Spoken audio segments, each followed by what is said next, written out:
তুমি কি শুধু নিজের কথা ভাবো, নাকি সবার জন্য হৃদয়ে একটু দয়া রাখো? দয়া ছোট কিছু নয়, এটাই মানুষের আসল পরিচয়। দয়ার মধ্যেই লুকিয়ে আছে সত্যিকার শক্তি।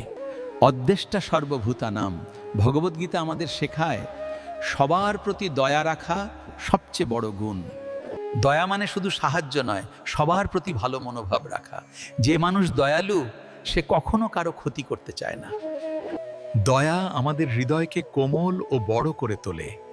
এতে আমাদের ভিতরের নেতিবাচকতা কমে যায়, হিংসা ও ঘৃণা দূর হয়ে যায়। দয়া আমাদের সম্পর্ককে আরো মজবুত করে। মানুষ আমাদের কাছে আসতে স্বাচ্ছন্দ্য বোধ করে। ছোট ছোট দয়ার কাজও বড় পরিবর্তন আনতে পারে।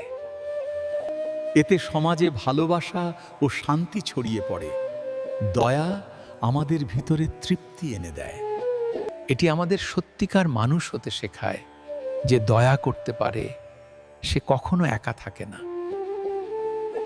দয়া আমাদের জীবনে ইতিবাচক শক্তি নিয়ে আসে। এইভাবেই দয়াই আমাদের প্রকৃত শক্তি হয়ে ওঠে। শক্তিশালী হতে চাইলে দয়া করতে শেখো, কারণ দয়াই মানুষের সবচেয়ে বড় শক্তি। এমন আরও অনুপ্রেরণামূলক বাণী পেতে আমাদের পেজটি অবশ্যই ফলো এবং সাবস্ক্রাইব করুন, আর অনেক বেশি শেয়ার করুন।